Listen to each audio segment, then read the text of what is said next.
Previously on Rome, rise and fall of an empire. In 160 AD, Rome stands supreme, the lone superpower of the world.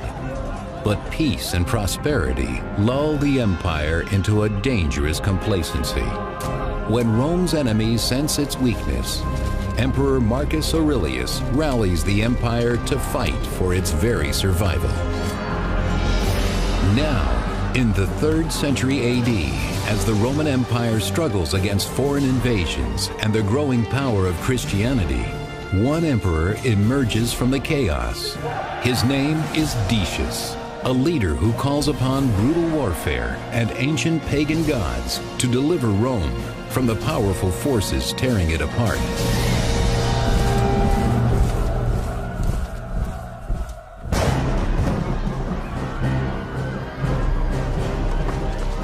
By the middle of the 3rd century AD, Rome has fallen into a full-blown crisis.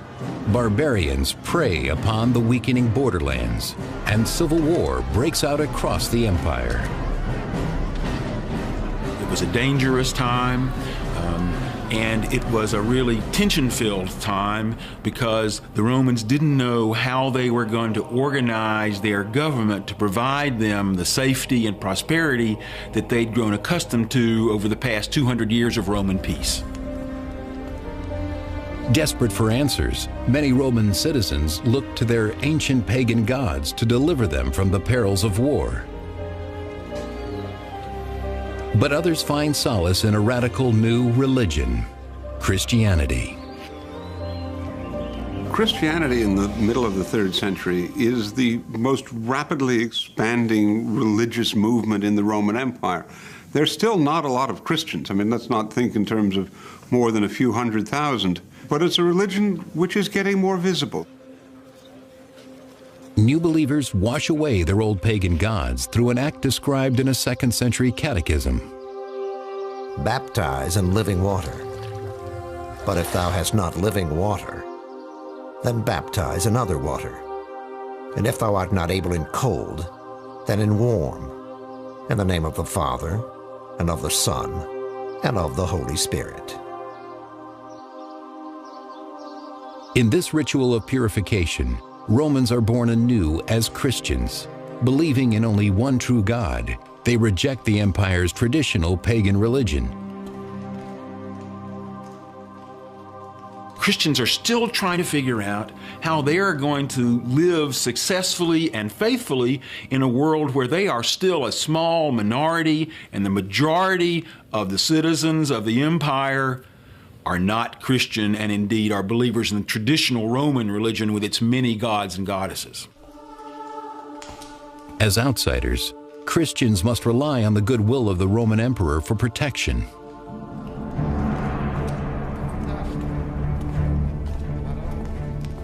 In 248 AD, Rome's emperor Philip is one of the most tolerant, giving an audience to many local Christian leaders in his imperial palace. Philip was not a great traditionalist. He seems to have been open to discussion with a wide variety of different people, including Christians. He wasn't a Christian himself. That much is very clear. Though Philip may take a genuine interest in this new religion, his trusted general Decius, a resolute pagan, disapproves. The most important thing to realize about Decius is that he's extremely traditional. He's very dedicated to a sort of almost mythical view of Roman values. And what that means, of course, is that things that can be perceived as un-Roman are looked at as dangerous by Decius. Decius fears Philip's Christian sympathies will anger the pagan gods, worsening the crisis already enveloping the empire end to end. In Syria and Germania, Roman soldiers launch mutinies, and in Mysia, modern-day Bulgaria and Serbia, a vicious new tribe of barbarians, the Goths, have crossed the Danube into the empire itself. This is no time to anger the gods.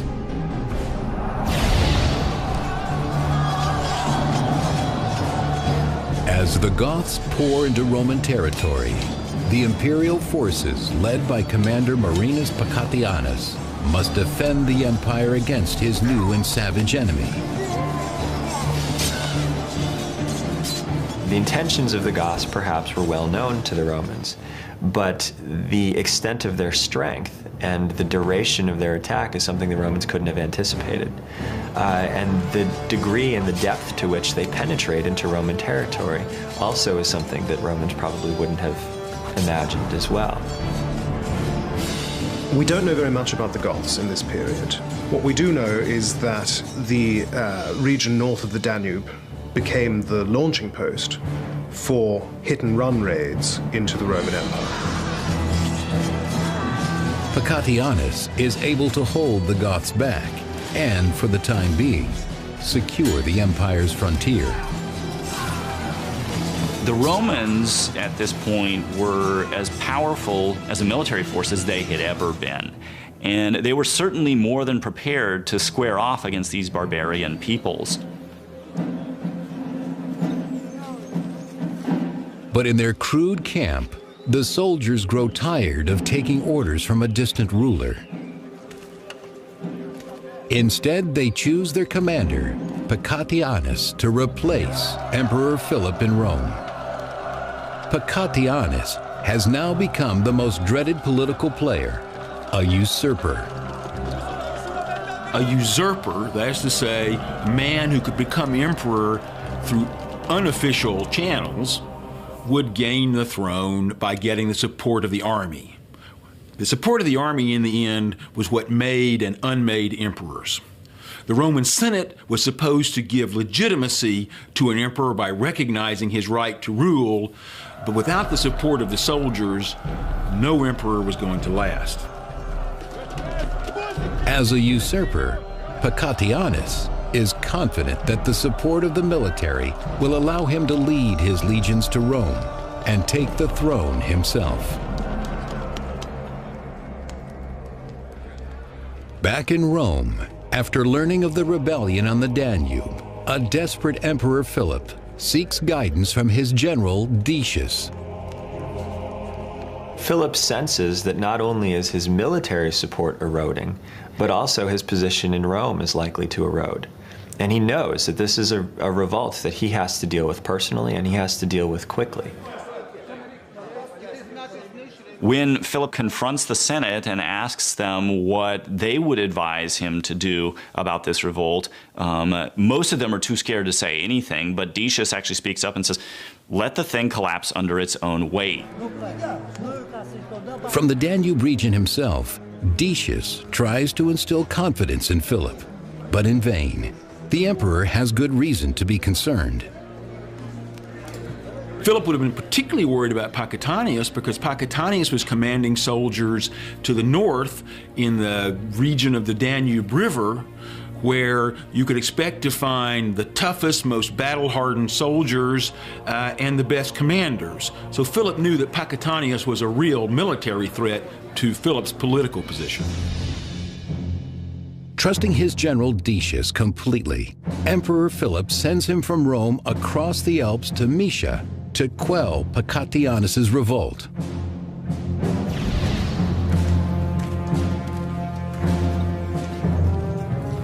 But even before Decius arrives in Moesia, mutiny breaks out among the soldiers of Pacatianus's camp. The region where Pacatianus had gained his support was under real pressure of attack from barbarians. Pacatianus hadn't been successful in keeping the barbarian attackers from ravaging the region where his army was from. Pacatianus's army wanted to win. Pacatianus says he's a relatively middling character. One source actually tells us that Pacatianus wasn't even a very high-ranking military official. Pacatianus is done in. He's killed by his soldiers. And that's the end of the little incident. On his mission to Moesia, General Decius brings his son Herennius, a young soldier in the Roman army. But But when Decius arrives, he finds a camp without a leader and soon learns of Pacatianus' fate. Pacatianus' men got rid of him, I suspect, because they heard that Decius was coming to take care of things. And Decius was from that part of the Roman Empire. He would have been known as a tough, capable, local guy. Decius's claim was that once he had arrived in the Balkans, Pacatianus was overthrown by his own soldiers, who had then attached themselves to the cause of Decius. He was then left with a rebellious army that still didn't think that his demands were being met. With Pacatianus murdered, General Decius relishes his new role as leader. He and his son Herennius attempt to restore order to the orphan army.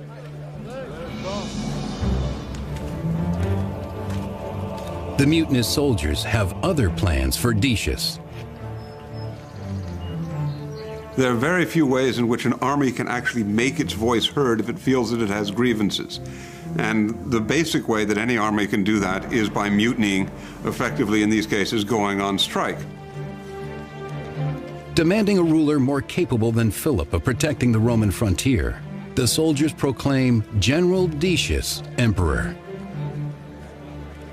This makes a lot of sense. He's from the region, generally speaking. He's from the Balkans.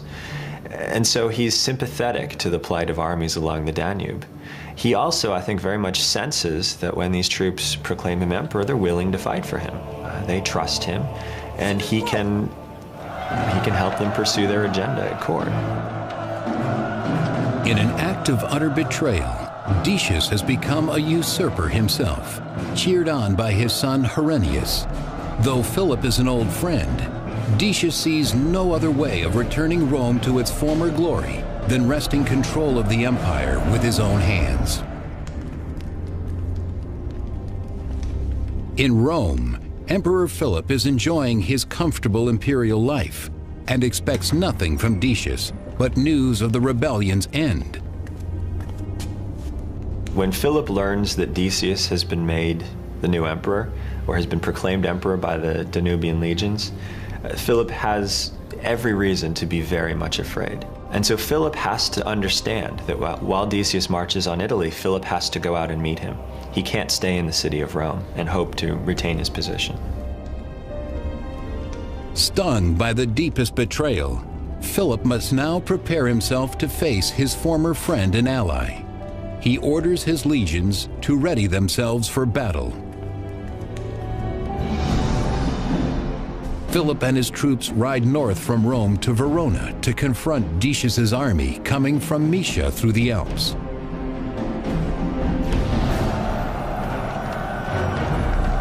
Emperor Philip and Decius meet in a bloody battle near the Alpine Pass. Once the armies on the Danube have declared him emperor, Decius is in a very powerful position and marches into northern Italy. Philip comes out to meet him. He has a very small army at his disposal. He has the sort of basic strategic reserve of the empire, a couple of legions in Italy, but he's heavily outnumbered. 6th century chronicler Zosimus records the day. The supporters of Decius, though they knew that the enemy had the imperial forces, still retained their confidence in Decius, trusting his great skill and prudence. The battle would sort of hinge on who would give way first. Morale was an incredibly important part of all ancient battles, but especially at this time when there are fewer soldiers, they're less well trained, and frankly, more susceptible to panic. Panic was the real enemy in an ancient battle. If your side lost its spirit, lost its cohesion, and turned to run, all was lost. Soldiers who had panicked and were running away could be picked off at will without any danger to the enemy. When the armies meet in battle, Decius wins a very easy victory. We don't have any precise details, but we have a pretty good idea of what the difference would be in the forces on the two sides, and we can see that Philip really didn't have a chance. In the Battle of Verona, Emperor Philip himself is brutally slain and his army defeated. Victorious, Philip's former general and confidant Decius is now eager to begin his reign as Emperor of Rome. Back in the capital, Decius and his son Herennius are received by the members of the Senate, who hail Decius as emperor. He believes that in order to restore Rome's security, the empire must first uphold its traditional pagan values. One of the things that Decius is very concerned with is the health and the correctness of Roman worship, of imperial worship. I think it's clearly the case that the crisis that the empire is facing, the very large number of civil wars and the very large number of foreign wars, makes a correct relationship with the gods important. Ready to overcome the crises they experienced in Philip's reign, the Senate welcomes the stringent pagan rule of Decius, complete with ritual sacrifice. The traditional religion of the Romans, we call it paganism, involved worshiping and honoring and respecting many gods and goddesses. If the Romans didn't show their respect by sacrificing animals, by really dealing in the blood and meat that literally brought life, then the Romans expected that the gods would abandon them. For the empire, at risk for barbarian attacks on almost every border, it seems the gods have already abandoned them.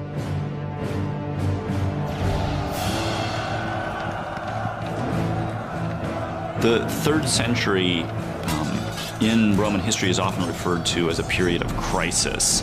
And the period when Decius comes to power is just as that crisis is really coming to a head. The situation on the frontiers is about as bad as it's ever been. Barbarian Goths continue to wreak havoc on the Roman borderlands, depleting the once powerful Roman armies. In an ancient battle, there was almost no visibility. The noise was tremendous. It was very important to stand one's ground, because once a line was broken, it was much harder to defend yourself and defend the person next to you.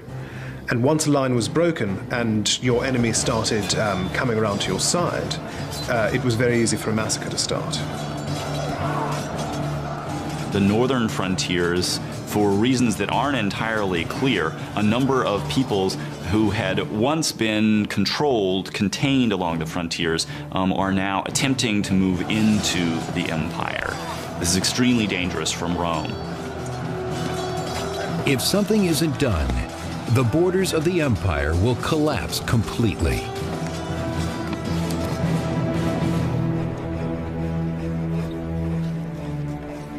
To start, new pagan temples are commissioned by Emperor Decius in Rome, hoping to appease the angry gods.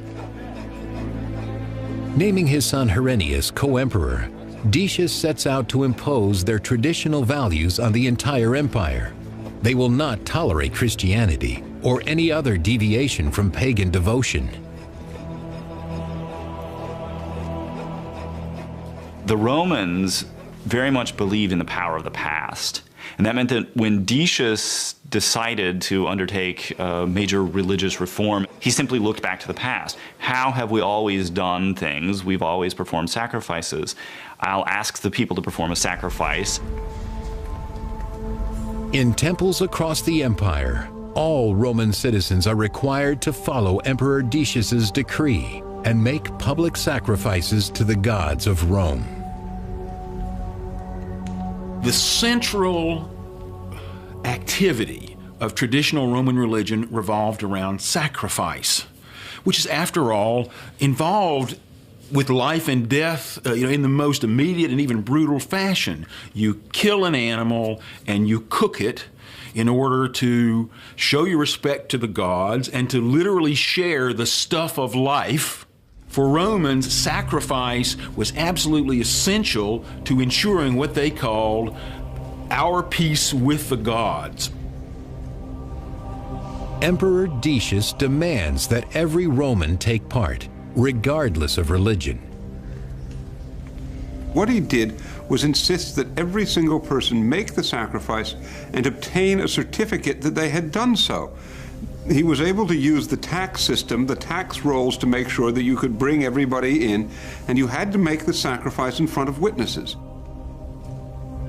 Anyone who does not submit documentation proving their sacrifice risks imprisonment or even death. This created terrible problems for Christians. Do they simply do this? Do they make the sacrifice? Or do they refuse? If they refuse, what is going to happen to them? They're violating a direct order from the emperor.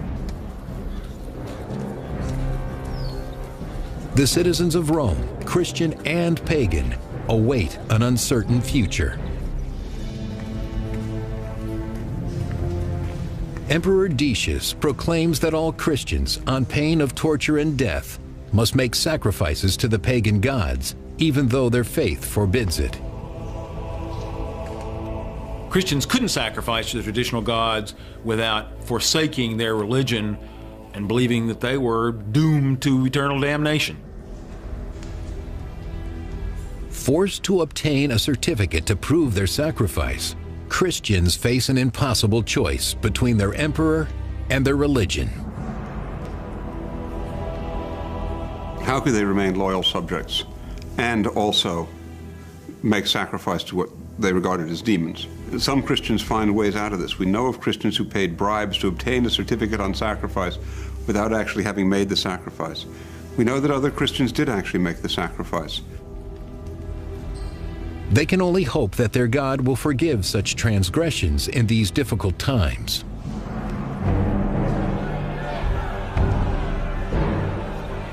But not all Christians comply with Emperor Decius's decree. In 250 AD, Fabian, the Bishop of Rome himself, shows the people of Rome the earthly consequences of an unbending Christian faith.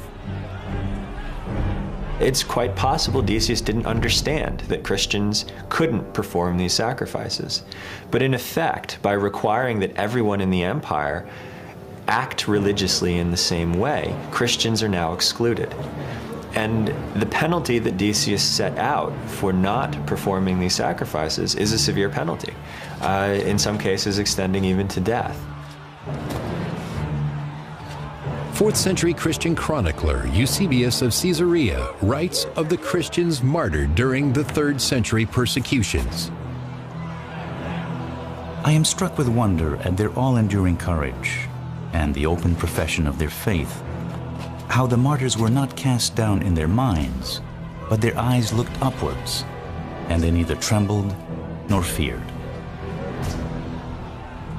3rd century Christian chronicler Lactantius raves against the emperor. Decius appeared in the world an accursed wild beast to afflict the church, and who but a bad man would persecute religion? As the religious fervor escalates, many Christians cannot find the same strength as the martyrs. They choose instead to keep their heads down and try to stay alive.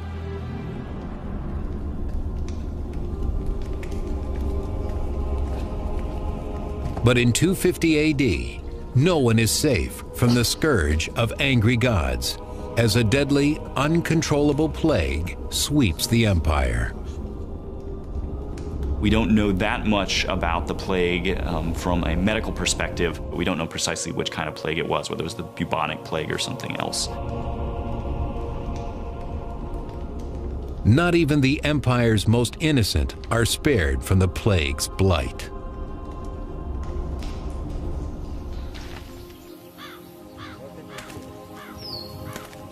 The disease ravages the empire, at its height between 251 and 266 AD, killing thousands a day in the city of Rome alone.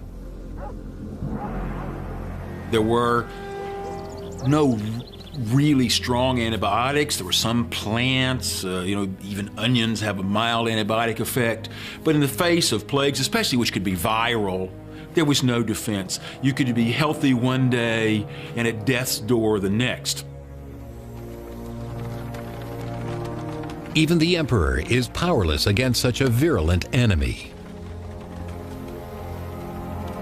I think Decius would have been distressed to find that even after he tried to have this universal sacrifice, that things got even worse, especially when the plague hit subsequently.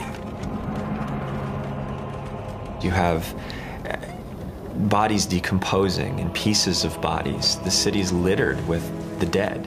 The living are, of course, affected immensely by this. And the living begin to wonder about their fate and the fate of the empire, and ultimately the cause of such suffering.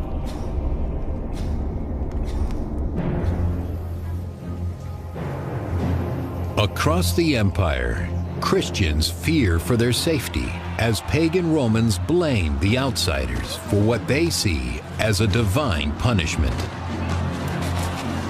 They looked for a scapegoat, naturally, and one of the scapegoats that they found was the Christians, and it's therefore likely that the plague played a role in initiating the desire for a persecution.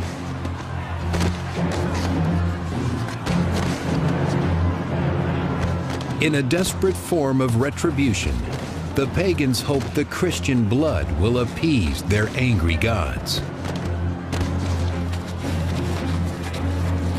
The locals decided to turn upon the Christians in their area, and they literally slaughtered their next door neighbors, one by one, systematically hunted them down, ferreted them out, put them on trial, and killed them.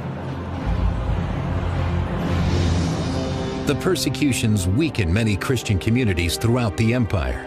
Even the small Christian community of Ephesus in modern-day Turkey bears witness to the violence.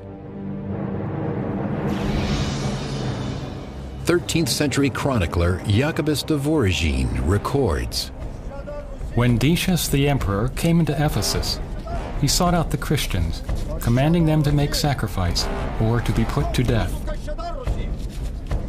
Upon finding 7 Christian men who refuse his edict, Decius orders a cruel punishment depicted in both Christian and Islamic medieval manuscripts.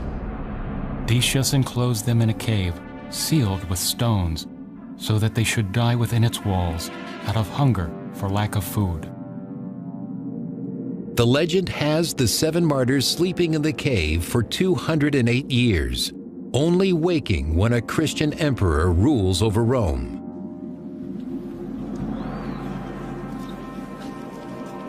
Many of the empire's Christians flee to the wilderness, hoping to avoid persecution. There were important figures who tried to escape martyrdom by fleeing. And this was not necessarily frowned on by the church. The church did not encourage people actively to seek martyrdom. If you wish to preserve your church community and preserve your own life, it was acceptable for you to try to run out into the countryside.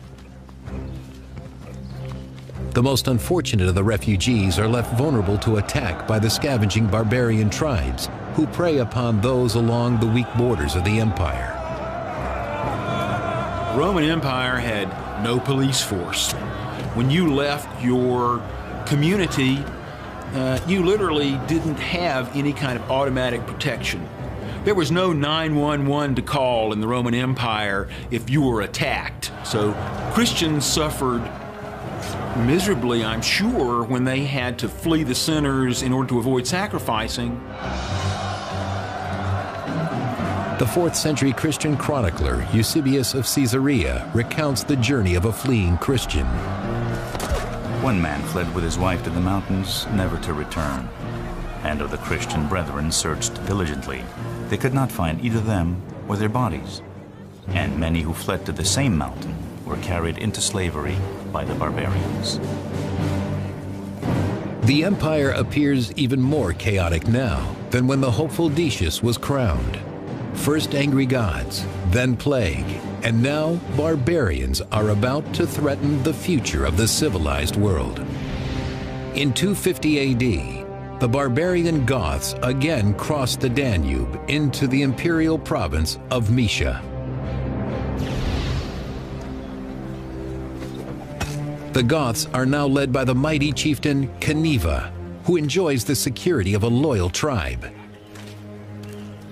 The way a man like Cniva would secure his position was by rewarding his followers, by giving them a chance to get rich. There was only so much wealth north of the river, north of the Danube. South of the river, where there are Roman cities, there's an almost limitless supply of captives, of treasure, of coined money. 6th century chronicler Jordanes recounts the Gothic king's plan to relieve the empire of its abundant wealth. Cniva divided the army into 2 parts, and while he stayed in camp with 70,000 men on the Danube, he sent the other warriors to waste Mysia, knowing that it was undefended through the neglect of their emperor.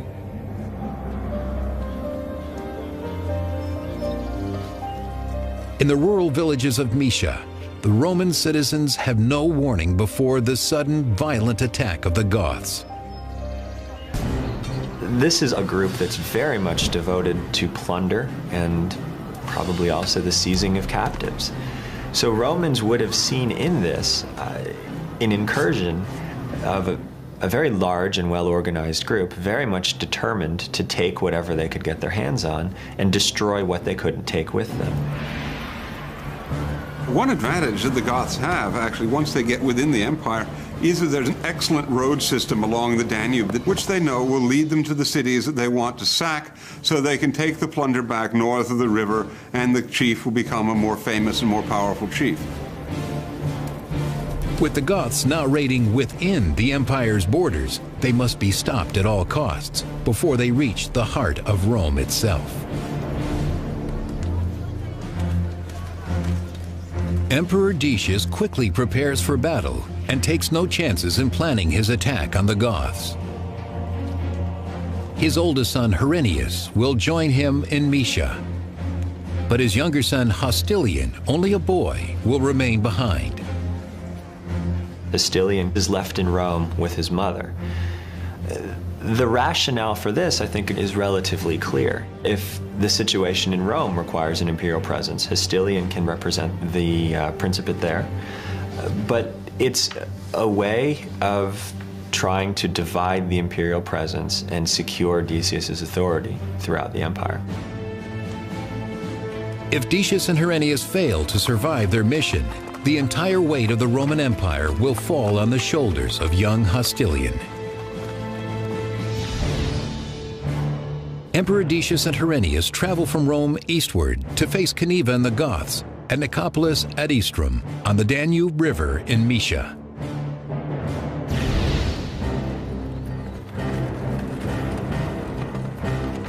Outside Nicopolis, the Gothic king Cniva and his barbarian warriors prepare to besiege the Roman city. Cniva is clearly a very able character on a tactical level, but he doesn't have a strategic plan rather than to sort of smash, grab, and return, which is what the tribes see Rome as being, a place to go steal cool stuff and bring it home. Emperor Decius and Herennius intercept the Goths just in time before they can reach Nicopolis.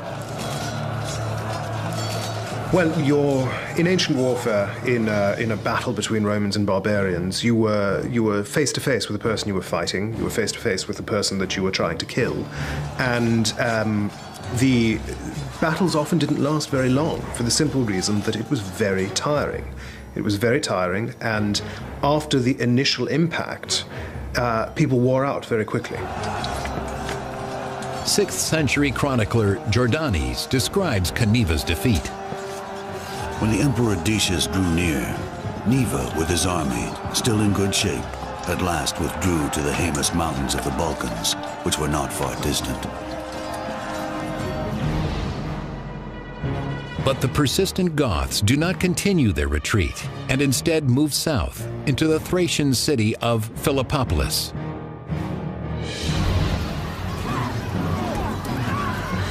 The Goths terrorize the land surrounding Philippopolis, brutally abducting the Roman women to be sold into slavery. The Goths that erupt are a very well-organized force. Their king doesn't command a small war band. It seems that he commands a relatively large army of thousands. And this makes him different from previous Germanic invaders in the Danube region. So this is going to be a moment of profound fear.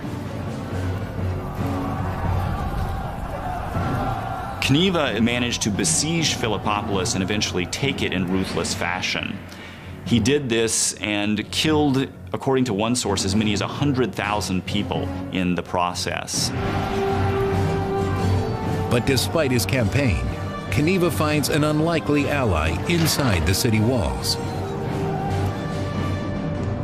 Titus Julius Priscus, an ambitious Roman governor who would prefer to be emperor. Cniva lures Priscus into making a traitorous pact. He allows Cniva into Philippopolis in exchange for barbarian support against a shared enemy, Emperor Decius. Both Priscus and Cniva had the goal of bringing down the Roman emperor. Priscus from the inside, Cniva from the outside. And so Priscus made a secret, dirty deal saying, look, I'll surrender our people to you if you'll promise to get rid of the ones who'd support the emperor instead of me. And Cniva said, that's a deal. The two leaders sealed the deal with a common act for both barbarian and Roman. Priscus and Cniva would have had a formal ceremony in which they swore before the gods over a sacrifice, pouring a libation of wine to the gods to show each other that their faith was guaranteed by divine sanction. In this case, Cniva was lying. Priscus will learn soon enough it's all a ruse. The Goths take what they need, supplies and captives, and brutally dispose of what's left. After the Goths plunder and desert Philippopolis, Emperor Decius pursues the fleeing King Cniva northward to Abritus in Roman Moesia.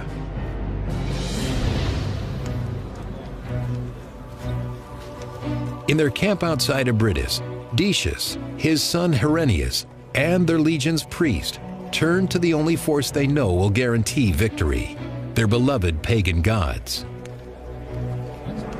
Decius knew that this was going to be the struggle of his life.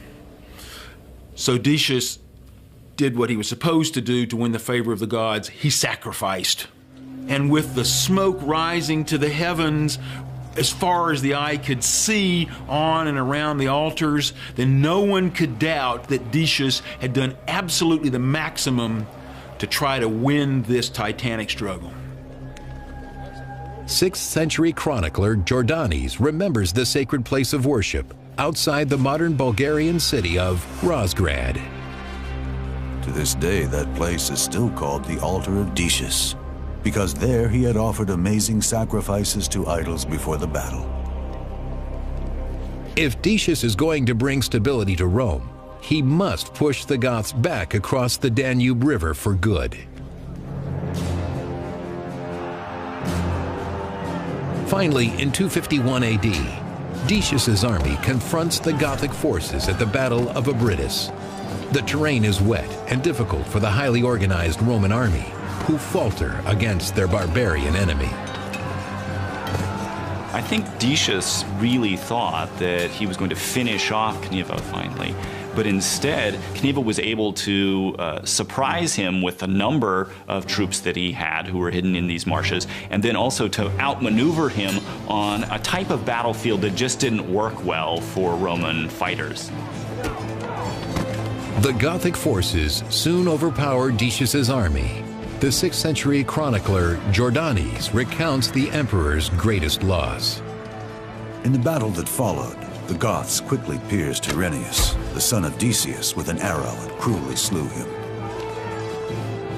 When his son, Herennius Etruscus, takes an arrow and is dying on the battlefield, Decius doesn't break down. Instead, he proclaims, "Let no one be afraid. The loss of one soldier is no diminution to the state." As if he didn't care, as if it didn't matter to him at all. Decius dismounts his horse and furiously charges into battle. But this time his pagan gods cannot save him, according to 6th century Byzantine scholar Zosimus. Decius and his army were so assailed by the missiles of the barbarians that not one of them escaped with his life. Thus ended the life of the excellent emperor Decius.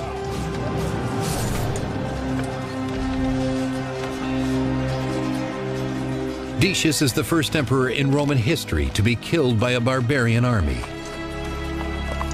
It's a moment where the Roman Empire probably seems to its inhabitants to be beginning to careen out of control. And the loss of an emperor, especially one who seems to be as effective as Decius, in this sort of circumstance, has profound implications. It must contribute in a very significant way to a loss of a sense of security that the Romans would feel. Though some say the emperor's body is never found, the 4th century Christian chronicler Lactantius describes Decius's ultimate end. Stripped and naked, he lay to be devoured by wild beasts and birds, a fit end for the enemy of God.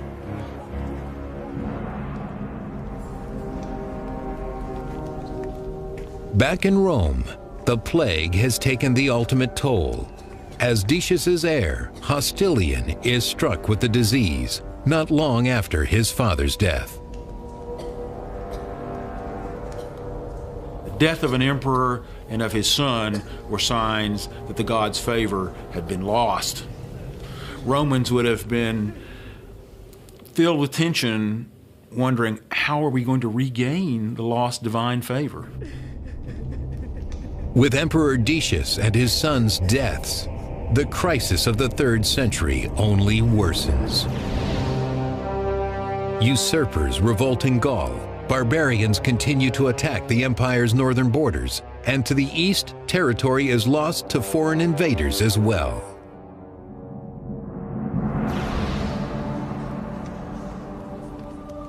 Yet Christianity continues to grow, despite an increase in persecutions.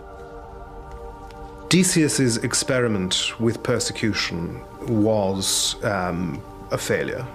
In the decades that follow, there's only one other sustained attempt at persecution, and then for more than 40 years, the Christian Church is allowed to grow at its own pace.